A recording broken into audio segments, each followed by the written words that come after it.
Welcome back to the Oxford City Council Landlord Forum. We are going to be moving on to our next session, which is about the Housing Health and Safety Rating System. Please use the chat functions to add your questions if you think of them as we're going through, and then we'll answer them at the end.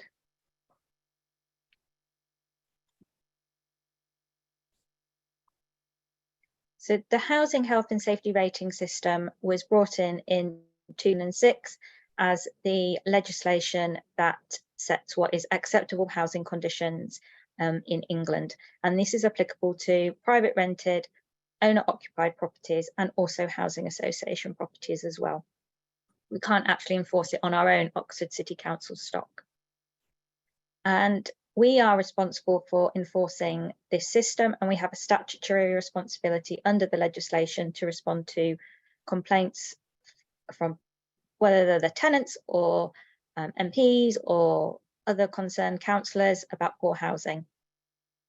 And we've brought in the selective licensing scheme due to a high number of hazards under this system through poor housing. So there are three key principles to this system, the Housing Health and Safety Rating System. So housing, as the name suggests, is the first key principle. And the system applies to dwellings, so typically houses and flats, but generally built housing. It doesn't apply to things like caravans, mobile home parks, canal boats. It applies to built dwellings. And it includes the whole structure, associated outbuildings, any gardens, yards, amenity spaces that are associated with that dwelling. And the principle is that that dwelling should provide a safe and healthy environment for the occupants and enters that come to the property. And the dwelling should be maintained, designed, constructed and maintained with non-hazardous materials and should be free from both unnecessary and avoidable hazards. And what this does, it identifies deficiencies, which I will explain what they are later on, that might lead to a negative effect on health and safety. So the second key principle is health. It's called the Housing Health and Safety Rating System. So health and safety is the next principle. And health is a state of complete physical, mental and social well-being, and not merely the absence of disease or an infirmity. And that's the definition by the World Health Organization that has been adopted since 1946. So the idea has been around for a long time now.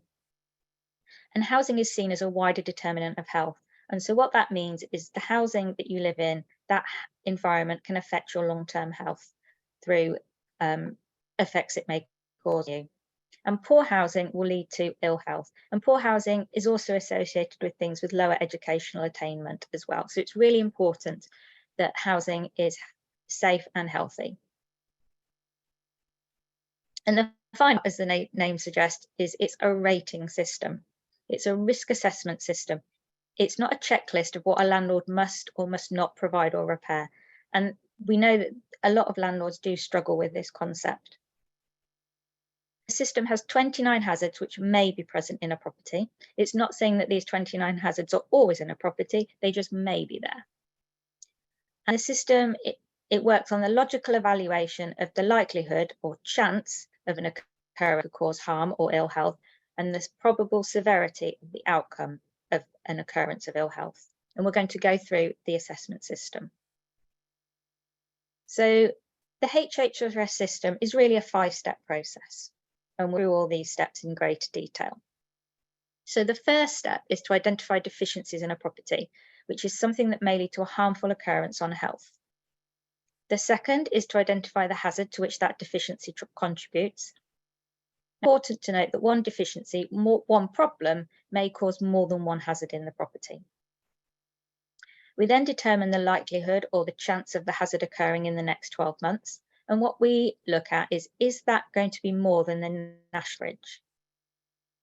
We then determine the outcome on the health, so the harm outcome. And then finally, the likelihood and the harm outcome combine to give a score that shows the seriousness of the problem or the seriousness of the hazard. And that is in 2 categories, category 1 or category 2. So the first thing that we have to do is identify the deficiencies. And a deficiency is something that can cause an effect on health. So it might typically something that you think of is broken, a broken window, a broken boiler, something that's not working or operating as designed. So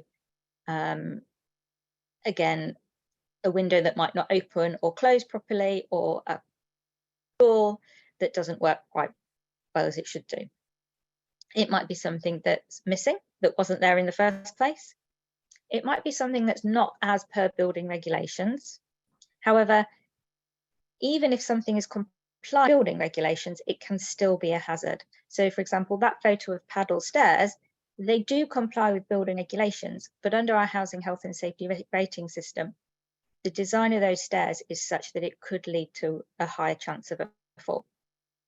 And equally, non-compliance with building regulations does not always mean that there is a deficiency. But otherwise, anything that you think is likely to cause an accident. So we identified the deficiencies, we then identify the hazards. There's 29 hazards, as I said. I'm not going to go through absolutely all of them. They are divided into 4 main groups. So the first group is around physiological requirements. So that is generally where the health outcome is causing a change in your body. It's causing your body to respond in a particular way. It's giving a physiological response. So for example, excess cold could lead to hypothermia. The second group is psychological requirements, and that is generally where the effects on your health are mainly around effects on your mental health rather than a physical change in your body. Obviously with entry by intruders, which is about people getting broken in, a risk that an intruder could injure you, but generally it's about the fear of living in an unsafe environment. The third group is about protection against infection. So that means if something is missing in that category, and the outcome is you're going to get infection, you're going to get ill in that particular way. And the final category is protection against accidents. I'm just going to admit some people to the waiting room.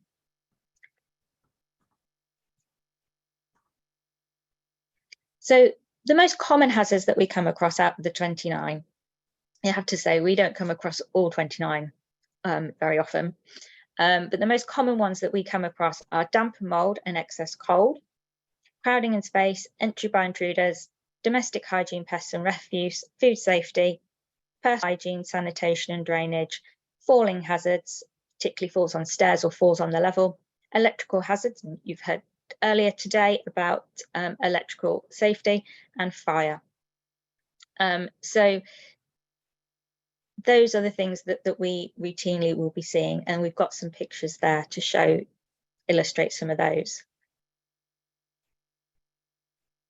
So what we'd like you to do in some breakout groups is have efficiency and a hazard spotting exercise, because part of this is about you being identify what you think might be wrong with a problem property and what hazards it may contribute to.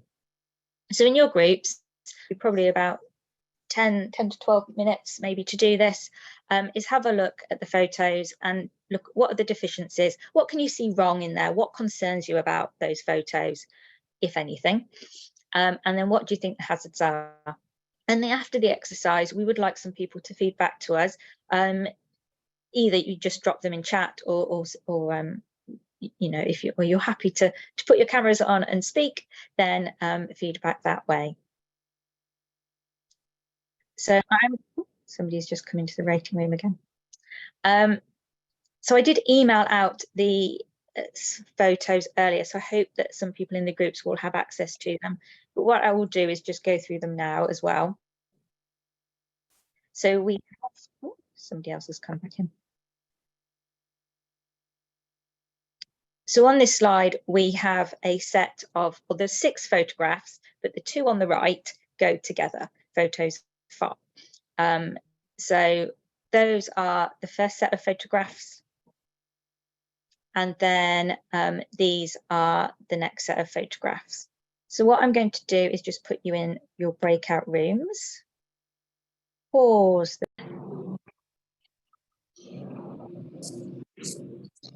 How are you doing? Any luck?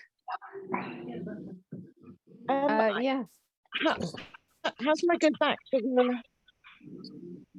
Yeah, we thought there was something in every picture. Because I found all of this, but interestingly, it wasn't in it. It's all my old ones, but it wasn't in there. Okay, so if I Reset could maybe Below ask that. people just to mute themselves, and then what we'll do is Robert. Yep. we will just talk about these photos. So, oops. So first of all, with the first photo, that wall and the railing, is there anybody that would like to come forward with some suggestions about what we may be concerned about in that photo? It's a fall hazard, isn't it? You can fall off and there's some rotten bricks, so it's you need a fence and you need to fix those edge bricks. Yep. So we're concerned about a falling hazard there, falling over that lowish level wall down the basement well. The other thing that we may be concerned about is that there is this window. You can just see the window. Now, depending on the layout of the property, if that was an escape window, then that person very well be trapped in the basement well. So there could possibly be a fire hazard as well there. But yes, the main thing would be the falls hazard. So moving on to photo 2. Anybody want to come forward with any ideas of what that hazard might be, or the problems and the hazard? It looks like a fire alarm, is it, without the cover on? Oh, so the photo 2 is the one Oh, sorry, below yeah. the fall, the kitchen photo. Sorry, yeah. The layout's wrong, isn't it, where the sink is? Yes. And there's a feed going through to the washing machine from the sink. It's not plumbed in properly. Yeah, so there's the layout of the kitchen. You're very right to spot that washing machine has been plumbed into the drain. No space to move around. You can't get out of it in a hurry if there's a hazard. Yep, possible layout concerns and being able to escape in quickly in the event of a fire, depending on how crowded that kitchen is.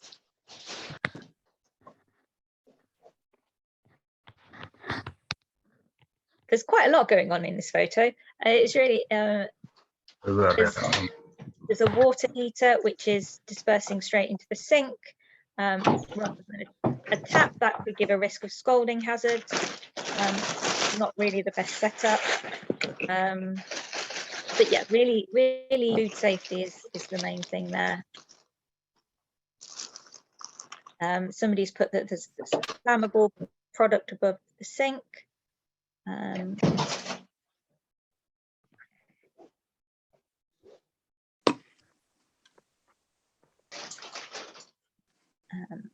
Okay, so photo number 3, that's the one in the middle at the top.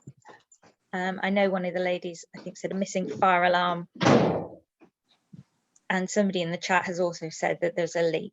So yeah, those are absolutely the 2 problems there. There is a leak, which would be a damp and mold hazard, and missing fire alarm for fire safety. So what about photo 4, which is the photo below with the window? The window is not fitted, the shutter is not fitted properly. Yep. So yeah, absolutely, with that window, it's clear fitted. Right, something's gone wrong, which gives risks to a couple of hazards there. Firstly, damp and mold, rain can get in.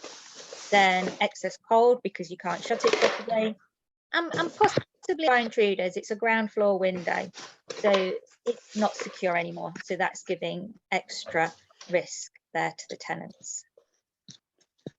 So what about photo 5? These 2 photos on the right, they do go together.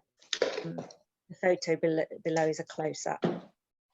Looks like Leaking mold everywhere. and rusted.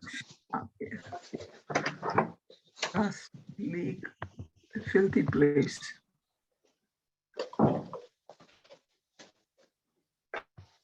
Yeah, so there's obviously, it doesn't look like a very pleasant bathroom, but there's clearly a leak coming from the water heater, which is corroded. The surroundings of that shower unit is not suitable, could lead to problems with damp and mold. Somebody suggested Legionnaire's disease could also be a hazard. I don't think Legionnaire's itself is actually a disease. We'd be more risk about the fact that if that water can't be heated up properly, then that is going to be the risk of infection there. So come under the personal hygiene hazard, Yeah. and probably just a faulty shower. So these are all photos that we've taken on visits. I know you can see some of the dates on some, but some are fairly recent photos. Sorry, can I just interrupt? Can Andrew please put himself on mute?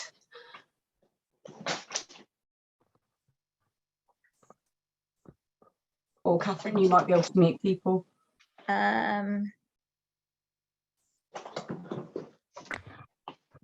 It's more. Yeah, it's a bit hard to find them.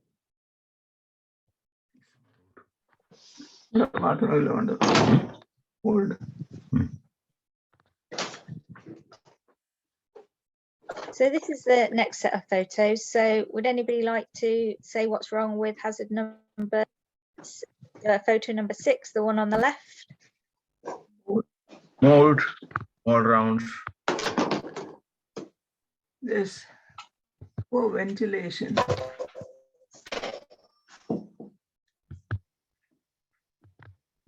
Yep, so clearly there is a lot of mold in that photo, possibly due to poor ventilation. But what we would be thinking about is what's called cold bridging, where there is missing insulation in the roof, there's a gap of insulation, and that is causing the mold and the water to condense on the cold spots. So that's typically something you do find with cold bridging. And if your tenants do complain about damp and mold, we would ask you to look out for that and then go into the roof spaces to check the insulation rather than just dismiss it as possible tenant not ventilating their property correctly. Sorry, could I ask you, what did you say you call it? It's called cold bridging. So the cold, as Yeah, in freezing cold. yeah. The cold can bridge the gap between. No, I know what cold insulations. bridging is, but I thought you said something after the word cold. Sorry, did you say Oh, cold? sorry.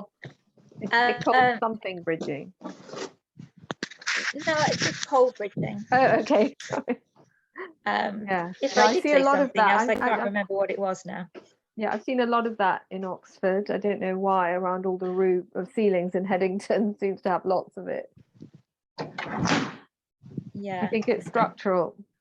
It is possibly structural and due to the ways the houses were constructed, or just where if you've later put in insulation, you haven't quite correctly.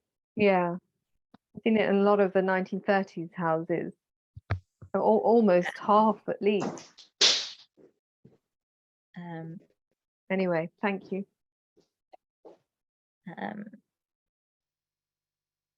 So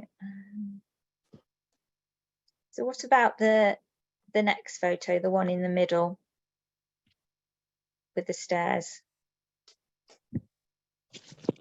There's obviously no banister rail or, you know, banister posts or anything down the stairs.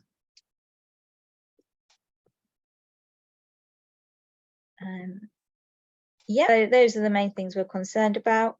I've just noticed some things in the chat about photo 6. Somebody's put on that it might be there might be a guttering above there that is leaking, so that's another good suggestion as to what's causing the mold as well. It could definitely be something to do with poor guttering or a leaky roof. Number 7 is missing carpet at the top stair, so we don't know if that's secured correctly. That is a very good spot. Well done. Yes, so photo 7, most obviously is there's a big gap to one side of the stairs. There's no guarding there, so somebody could fall over. There's no handrail, and you are right, there is missing carpet, and that potentially increase the risk of a trip hazard as well, especially if that top step with the carpet, that carpet isn't secured. So very, very well spotted, the missing carpet. That type of carpet can also be difficult for people with poor eyesight. So anything that's sort of a bit psychedelic, it can cause people to again trip and fall, especially elderly or people with poor eyesight. That's really good, actually. The rating system itself quite go into the carpet pattern itself and whether that contributes to hazard, but yes, that is certainly something to be aware of if your tenants may have poorer eyesight. So lastly, photo number 8. Any suggestions about what is wrong with that, what we're concerned about?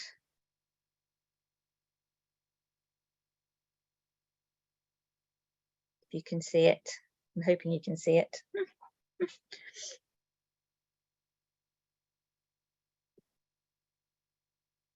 It's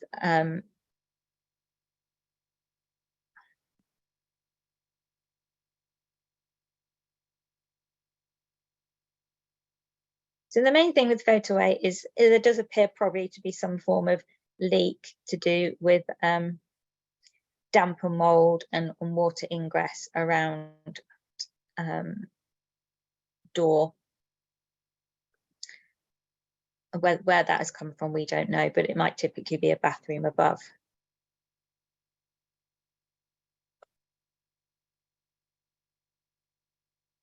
So I hope that's given you some idea of what we look for when we go out in inspections, some typical deficiencies and hazards that we come across. As I say, they are all real photos about things that tenants have phoned us up about and we've gone out and seen. So it's fairly typical for us to find those things. Sorry, Catherine, there's somebody in the waiting room waiting to come back in. And I can't let them in, sorry.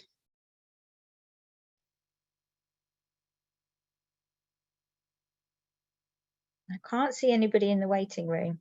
Maybe they've got in then. Okay, sorry. Okay, so once we've gone around the property and identified deficiencies, we've identified the hazards, the next thing we do is decide the likelihood or the chance of an ill health effect occurring.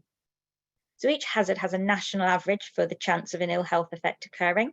And what we look at is, do those deficiencies make it more likely that an ill health effect will occur?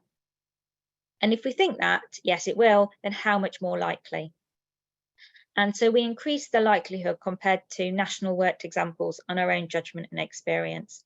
So at the bottom of the screen, likelihood scale, with 1 being absolute certainty that somebody is going to have an ill health effect going on because of that hazard and deficiency. So if we take excess cold as one of the most common hazards, then the national likelihood is 320.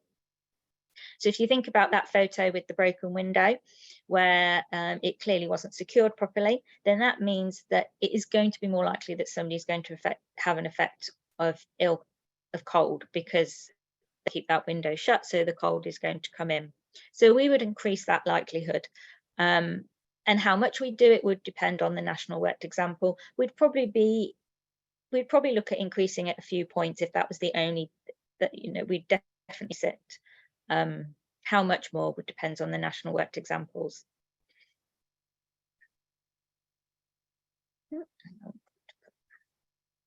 So once we've decided that we're going to change the likelihood, the next thing we think is the harm outcome. So if somebody is going to suffer ill health, then what is that going to be? Now, each hazard has its own harm profile. So this is all based on national accident statistics. And it's basically a percentage. What it looks at is if people had that ill health effect in the next 12 months, then what would the outcome be? And there are 4 groups and it's a percentage. So the first class is very extreme harm outcome. So that's death or permanent paralysis, lung cancer, some other examples there. Class 2 are severe. So mild strokes, fractures, serious burns. Class 3 is serious, so things like a mild heart attack, some less serious fractures, and strains. And Class 4 is moderate. So somebody once said to me on a training course that think about Class 4 as you decide that you're feeling ill enough to go to accident and emergency, but actually they just send you home with maybe tell you to take some paracetamol, or you know, they just give you some dressings or something like that. So it's something that's caused you to go to A&E, but it's not very severe. Now, for most hazards, we don't actually change the outcome. If you're going to get that ill health effect, if you're going to suffer from hypothermia, then the classes, the percentage outcome is really dependent on physiological effects. However, for hazards, we do change the harm outcome, most typically the fall hazards. So if you can think about falling, maybe a window that isn't secured properly that you're going to fall out of, if that window is on the 4th floor and you're going to fall out of it, you're much more likely to have an extreme harm outcome. So those are the situations that we increase the harm outcome. We'd also probably do that with fire as well, because lack of smoke detection means you're going to be much more likely to die. So that's one of the other things that we increase the harm outcome for. So the final step is that you get a score and a category, and the likelihood and the harm outcome combine to give a score. It's all rather mathematical. The score for the band, bands A to C are classed as category 1 hazards, and bands D to J are category 2. And what the legislation says, the Housing Act puts a duty on us to take action on category 1 hazards. So if we find a category 1 hazard, then we have to take action to do something about that hazard. And we've got the power or the choice to take action on category 2 hazards. And most typically, we will take action on the highest scoring D and E hazards as well. So when we found a hazard, then what do we decide to do about it? Well, the Housing Act gives us a number of enforcement options. So category 1 has quite a lot of options. The hazard awareness being the most light touch option, should we say, and that simply just makes you aware of a hazard, but it doesn't require you to do anything. It's just saying we found a problem in this property, we're making you aware of it. Second is an improvement notice, which you can think of as a repairs notice. We are telling you to fix something and we're giving you a timescale to do it in.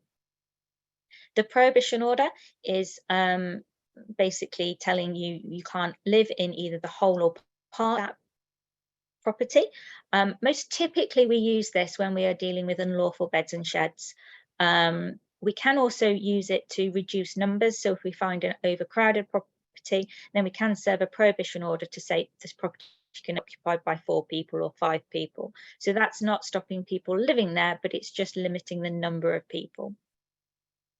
We've then got powers under emergency action. So where we find that there's an imminent risk and that we think if we don't do something now, then somebody is going to get injured in the next 24 to 48 hours.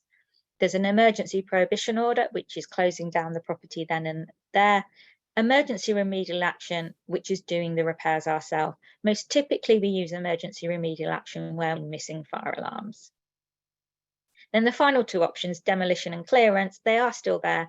Carried over from the Housing Act 1985, but I've never ever in 20 years of working in housing known these to be used. Might be something that you find more in some maybe more northern cities in the country, but certainly here in Oxford, I really don't think we'd ever use them. Then category 2, so these are the ones where we have the power, the choice to do something, then our only options are the hazard awareness notice, the improvement notice, or the prohibition order, because they're the less serious hazards. So why would we want to use any of our emergency powers? Now, what we decide to do is dependent on many. So the first one is key, the duty to take action. In that it is the risk to the health and safety of the occupants. There is that banding. So for example, if it's a band A hazard, we might serve an improvement notice, but maybe for some of the C hazards, we just do a hazard awareness notice. We take account of any vulnerable occupants. Key things for us are the cooperation from landlords and agents. if we ask you to do repair, you're on board with that, and you make your plans, you get quotes, then we will normally give people a time to do the works. We're not going to go straight to notice. We'll give you some opportunity to do those works before we start serving the notices. However, if we've come across landlords that have been uncooperative or reluctant, we might go straight to an improvement notice. The type of works required has an impact on the options. So, for example, listed buildings, we may come across deficiencies to do with things like staircase, or it might be excess cold hazards due to stone-built walls or single glazing, where those items are listed, so you can't improve them. So we might think that there is a risk as cold hazard, but the remedial works are such that they would never get permission to be done. And in that case, our option would be a hazard awareness notice. We do take into account the tenant's wishes as well, depending on the seriousness of the problem. There might be something that we think is a problem, but the tenant themselves are not too fussed about. And as I said, most of the time, what we will do is we will ask landlords to undertake works, and we'll give you some time to comply. And it's only when you don't comply with us that we start to serve improvement notices, and for that we charge. So obviously we get a lot of referrals from tenants and people asking for help because landlords haven't repaired problems. So what we, when that happens, first we make some inquiries. So first of all, we do actually check that the property is in our area. You would be surprised that we do get tenants that contact us from outside Oxford City. One of the key things we ask tenants is, have they contacted their landlord or not? If they've not contacted the landlord, then we ask them to do this first. Most tenancy agreements contain clauses that tenants have to report problems to you. And of course, if they don't report a problem, then how are you going to know to fix it that it's broken? We know that you're not mind readers. So we do make sure that tenants have reported those problems first. If they come back and say, yes, we've contacted the landlord, here's the email that I sent, the letter that I sent, they haven't done anything, then at that point we will start looking to inspect the property. We are legally obliged to give 24 hours notice to the landlord. We tell tenants that we don't just visit to give us. The reason for that comes back to our duty to take action under Category 1 hazards. If we visited, found a problem that we think is Category 1, and then the tenant says, no, I don't want you to do anything about it, well, unfortunately, that's not going to happen. We've found the problem to be Category 1. We've got to take action. But we will arrange the inspection with the tenant and inform the landlord of the inspection, and the landlord is entitled to come or send an agent. Of course, if a tenant contacts us and we think what they are talking about is actually an imminent risk, then we may go straight to arrange an inspection. We may skip the step about making them report it to their landlord. That is really only for emergency situations. So you're probably thinking that it's actually could be quite complicated to understand, especially when it comes to the scoring element and deciding whether something is Category 1 or Category 2. So what I'd really say is, think about it like this. If something wrong in your own home or a relative's home, then would you want to fix it right away or fix it within the next few weeks? Can you see the potential for somebody to be harmed over the next year? And if the answers to those questions is yes, then you should be fixing it for your own tenants. It's really quite common sense. Something that you think it's broken, it needs to be fixed, then fix it. We do have an inspection template available on our website for landlords to use, and there are some useful links there that give you some more information. So this is where our inspection checklist is located. If you go to oxford.gov.uk/selective licensing, if you click on the landlord and agent resources, that will take you to another page. There's lots of resources page, but scroll all the way to the bottom and you will find what's called our selective licensing inspection checklist. Further up the page, there is also one designed for HMOs as well. So if you've got any HMOs, then it might be that you want to use that checklist instead. But this selective licensing inspection checklist is really designed with HHSRS hazards in mind. So are there any questions?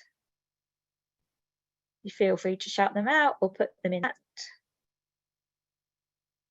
Oh, hello. It's Kiki here. Hello. Hello. Thank you very much. That was really informative and acts as a really good sort of reassuring reminder. But one thing I always have a problem with is that we never discuss when tenants are causing hazards and things like mold. So I have 3 lovely long-term students, and I do quarterly inspections so that I photograph everything. So I've got a good record, but it means I can catch things, especially over winter time with mold, sort of autumn, usually around September, October, and then around December, January, and then again in spring, that particular sort of danger winter months for mold. But they never ventilate, and they're in their 3rd year, about to start their 4th year in my property, and quarterly inspection after quarterly inspection, I use the NRLA software. It states ventilation, and on each quarterly inspection, I go in with rubber gloves and some chlorine and some sponges, and I wipe down small bits, not large, small bits of mold, and the sort of early mold spores around the bottom of the window frame. And it's usually thick with dust as well in that area. And they just won't ventilate. The house is now in their 3rd year jam-packed with stuff. So of course that's affecting ventilation through the rooms, around the rooms. And we never discuss, it's always about i.e. the bad landlord or the landlord's problem, but tenants have a responsibility, and we've got no way of enforcing that on them when they take it seriously. I put it in, when I do the quarterly inspection report and send it to them, they then have to sign it electronically, which they never do. But I have a backup email to say, here are 2 or 3 of the key points.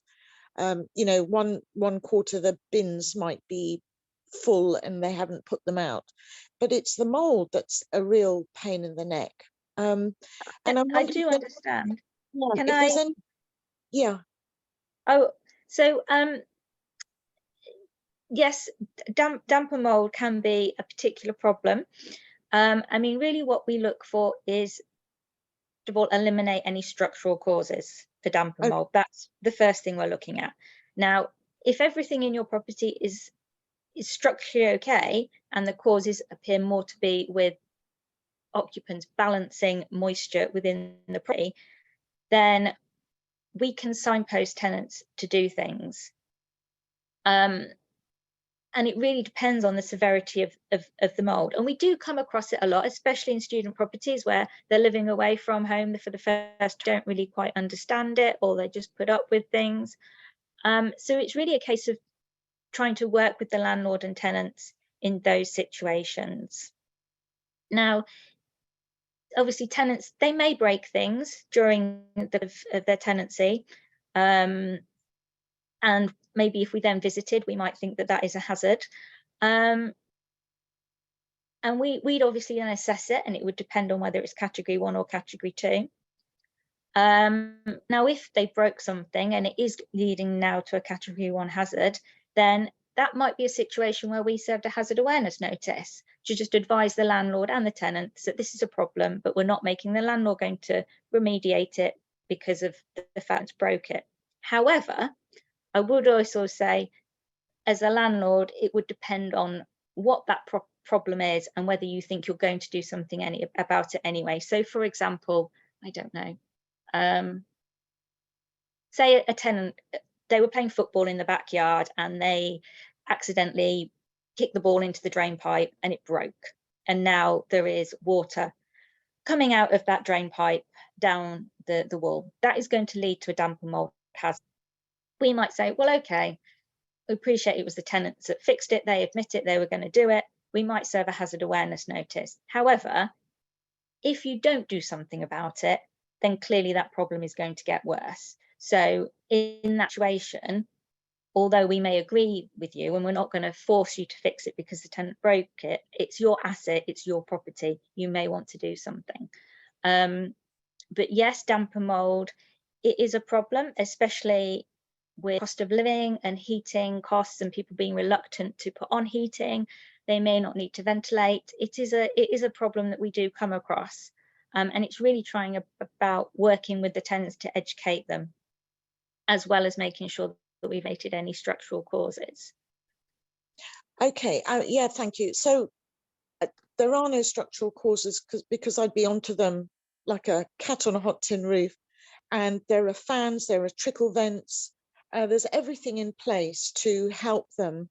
All they have to do is just open the window a little bit once in a while, like I do, and that they won't do that. So I think my question came really from fear that it's all the landlords are blamed. I understand that, and it's really about landlords engaging with us and saying, I know that there's this problem. Look, every time I've gone round, I've told them about it. I've done this. I've kept doing this. And we will work with you and we will work with the tenants. You know, yes, we do have powers about notices, but what we really want landlords to do is be proactive and manage their properties. And if you're doing that and you can show that you're doing that, and even if we do assess it as that, we're much more likely just to serve a hazard awareness notice, or, you know, it might be we ask you to do on change of tenancy. You know, what we really want landlords to be doing is fixing the problems themselves, so we can focus on those landlords that take care of their properties. I mean, I make sure in my quarterly inspections, when the mold spots appear, I do take photographs. So I've got backup evidence that I've tried, you know. All right. Well, yeah, I appreciate that. I think we've spent a long enough talking about this one particular issue. So are there any other questions from anybody else? Or shall we move on to the next? We move on to Gail, perhaps. Thank you. And you're going to have to move the slides on. I'm really sorry, Catherine. There you go. Okay. Hi, everybody. I'm conscious of time, and I will. This isn't going to be a long session. I just wanted to give you a quick update, as I always try and do at these sessions, of what's happening in the HMO licensing scheme, and also, as Linda said earlier, the new, and we can still call that the new selective licensing scheme. So I'm going to start with the HMO licensing scheme. For those who are HMO landlords on here, and I know there's a couple of agents that are on that have got HMOs. Just to remind everybody, it was renewed in June 2021. It's the third time it's been renewed. So we've been running additional HMO licensing since 2011. And it covers all HMOs, including Section 257 HMOs and student blocks, which are not operated by educational establishments. Now, what we mean by Section 257 HMOs, for those who don't know, those are properties that are converted into self-contained flats, but they haven't been converted with building regulation approval, or the current building regulation, the building regulations at the time of the conversion. And student blocks not operated by educational establishments are those operated by companies such as Unite Students, and I can't remember any other management company for student blocks, but it's not the ones operated by the colleges as an educational establishment, or Oxford Brookes themselves. It covers the whole of the city, which makes it easier, so we don't have parts of the city exempt. And the same standards, etc., are included for mandatory licenses, which wherever you are in the country, that's what you have to do if you've got an HMO. Next slide, please. So I just want to run through some facts and figures with you, just to see what we've been doing and where we're at.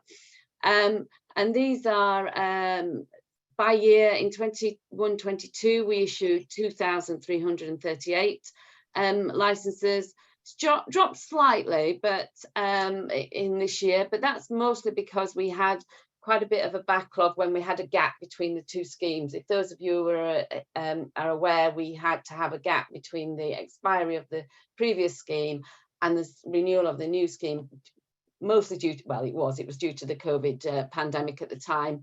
And we had to, we just couldn't get it renewed and backing onto one another. So we had a bit of a backlog there, which we handled.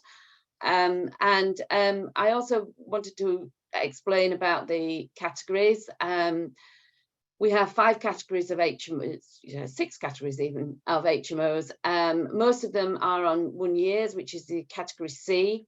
The category D is for where we found poor management, and that's where we found non-compliance on re-inspections. So we keep quite a close eye on that. And the 2-year and the 5-year licenses, you can see what proportion of licenses we're issuing in those categories as well. So the other thing that we also do, I thought I'd show you, was the numbers of inspections. Next slide, please, Catherine. And where we've been out and about. We do compliance visits to check that things have been complied with. We also take compliance evidence as well. So photographic evidence, video evidence from landlords, but quite often we will go out and visit. And these have been, in the first year, 554, and last year was a little bit higher. The compliance rate is 73%. Well, it's gone up to 76% this last year, and that basically means that 1 out of 4, or 25%, or 24% of the properties we visit are non-compliant after we've actually told landlords that they need to do works. It's not bad, it is going up, and it's one that we keep an eye on. So it's good that it's going up. We also do full inspections where we come out every 5 years, and this is normally where we've got properties on a longer license, so on the 2-year and the 5-year licenses, which are compliant, but we will go and just double check and make sure that they're up to the right sort of standards. And those are the numbers that we've been doing. We also, as a team, deal with over 1,000 service requests, well over 1,000 service requests of various natures, not all from tenants. It's sometimes from landlords and sometimes from internal departments as well. And we're also looking at suspect HMO cases. Surprisingly, yeah, there are still some that we that are suspicious and that we think are operating as HMOs without a license. These often come from neighbours and members of the public, where somebody's noticed that the house next door to them, there's a lot of people coming and going, a lot of cars parked outside it. We often get calls from our waste colleagues where all of a sudden there's a lot more rubbish in the bins, or the bins aren't being managed properly and the waste isn't being managed properly. But they are still an issue for us, and we are still investigating them. Just also wanted to note, sorry, next slide, Catherine. Some common issues. I asked the team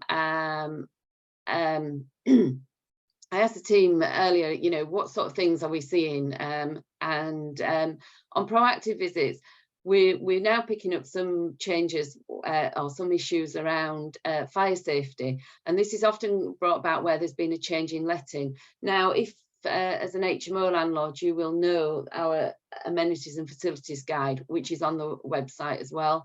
And there's different standards for lower risk HMOs or smaller HMOs compared to higher risk HMOs, and this is normally ones that are let on a separate tenancy. And the reason why that makes it a little bit more high risk or a little bit riskier is that tenants often don't know one another. They have no connection with the rest of the tenants, and therefore when it comes to fire safety, in a fire, they may not alert other people, or others won't know whether somebody's in, and things like that. Other things about general maintenance and general cleanliness, you know, management will be things like extract fans being dirty and not working, and that can lead to issues around damp and mold. Fire doors not closing, fire doors not being maintained, so we're often coming across things like missing screws. I seem to be seeing a lot of missing screws in hinges. I don't know why, but they seem to be coming up, and missing strips as well, where they're fallen out, or you've had decorators round. That's a classic one, and they are removed and not put back. And missing fire blankets, and of course wasting gardens, and that's one of the things that we often get a lot of complaints about, are wasting gardens from HMOs. Selective licensing scheme, next slide. This was introduced in September last year, and again it covers all the city and all non-HMOs which are let, oh this is terrible English, but anyway, they're let on a non-exempt tenancy. Effectively that means an assured tenancy, or an assured short-haul tenancy. And there are regulations that cover the exempt properties, but I haven't got time to go into those, and this is not the place to go into those at the moment. Now this was at the end of March when I looked at the figures, and at that point we'd got 9,700. That's crept up to just short of short of 10,000 applications. We had issued at that point 1,224 draft licenses, and we'd also issued 653 final licenses. Now, we were not expecting to be issuing licenses so soon. We were expecting to probably be starting to issue the licenses. So, you know, we feel as though we've actually done okay there. We could do better, we know that, but at the moment we feel as though we're starting to make progress on this. And the next steps, which is the next slide, Catherine, sorry, in relation to selective licensing is down to the enforcement of the scheme. We have managed with the HMO licensing to do some very proactive enforcement, and you can see this as well, that this has the effect of raising standards.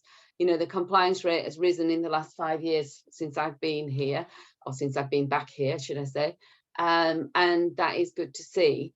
And we want the same to happen in the non-HMO stock. So the first thing we've been doing, and this is works in progress, is we're now starting to do desktop checks to identify unlicensed properties. And that's been quite successful. We've managed to speak to landlords and contact landlords and get applications to be put in. And then we were going to be following these up with visits or inspections, and to find that those that have not responded and get them to apply. We're also doing inspections of high priority properties. We're going to be starting to do that, and those are initially they will be our what we call in block licenses. These are blocks of properties where they are owned and managed by the same person or same entity, and they are high risk basically because of the numbers, and also because of the fire loading. There could be an increased fire loading there.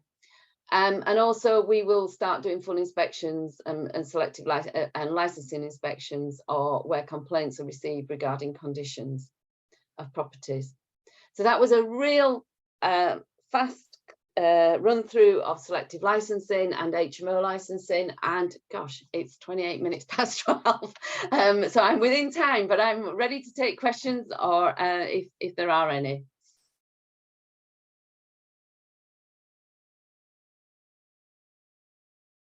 Is there any in the chat? I didn't see. No, I can't see any questions in the chat about licensing. Going back to the previous conversation, there was a suggestion from one of the agents about clauses in tenancy agreements with regard to ventilating, and saying possibly using charges. And if you start using a third-party contractor, then that might encourage them to take the issue seriously. And another comment from one of our agents about we need to educate landlords and tenants alike to make it work. And one of the major issues facing landlords is subletting due to cost of living. And yes, I agree, we do need to work with both landlords and tenants to improve the housing conditions, and making sure tenants are educated on their responsibilities as well. And working with tenants is something that we want to progress within the scheme as well. There are a couple of questions in the chat about licensing. Clive, inspections of block licenses will be those that are in the process of being licensed. So the ones that have come in with an application. However, if we find those that are not licensed, we'll be also inspecting those as well. And then there was one about, sorry, I caught educational HMO. What is the difference? Okay, educational HMO, there is a difference there, because an HMO, if you are signed up to the approved code of practice as an educational establishment, then you can be exempt from HMO licensing. So the majority of the colleges are signed up to that approved code of practice. You say you're an educational establishment, you're in an education setting. So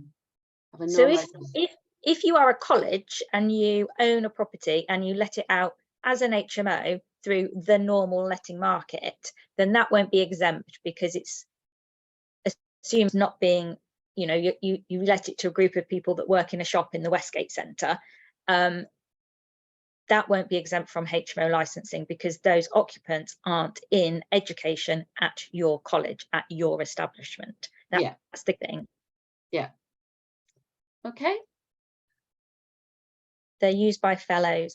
Oh, if they're used by fellows, then they are going to probably fall under our selective licensing scheme as what we call tied accommodation. It might be worth you dropping us an email about that. We might have already dealt with your college. We've done some work with the colleges, so it might be worth you just dropping us an email about it, so we can just double check that, whoever estates.manager is. So that's hmos@oxford.gov.uk would be the easiest one for me to give you right now. We'll sort it. Okay. Is there just one more in the chat? Hang on, we've got, what's that? What happens to a couple of Oxford flat with Perkins adjoining it, but which are interseparate, have been rented out to builders. What? I don't quite understand that one. Okay. So there's a question on accreditation, which has just popped up, how you keep up your accreditation without joining an organisation. So Oxford City Council from we have commissioned Camden Council, who run the London Landlord Accreditation Scheme, and umbrella organisation called Atlas to run the scheme on our behalf. So you get accredited through that scheme. It's not like joining an organisation, joining a landlord association. They are just simply a delivery partner to run the scheme on our behalf. So that's how you can keep your Oxford City Council landlord accreditation status. The other question about, I'm assuming the renting out is about the renting out of the parking spaces and they're being used for skips. That would be something that, if that's the case, it is relevant if there's a problem with rubbish from those skips and they are causing a problem under the environmental protection and the waste and that side of things. It is something that we would pick up, maybe not deal with it ourselves, because it might be another area of the council. It's just rubbish on the space instead of skips. Can you again report that to us? I'd start with hmos@oxford.gov.uk and we can have a look at that if it's rubbish that's open. Because again, we get concerned about rubbish being left stored out in the open due to rats and vermin problems. Okay. And then there was just one final question around short lets and regulation about lets.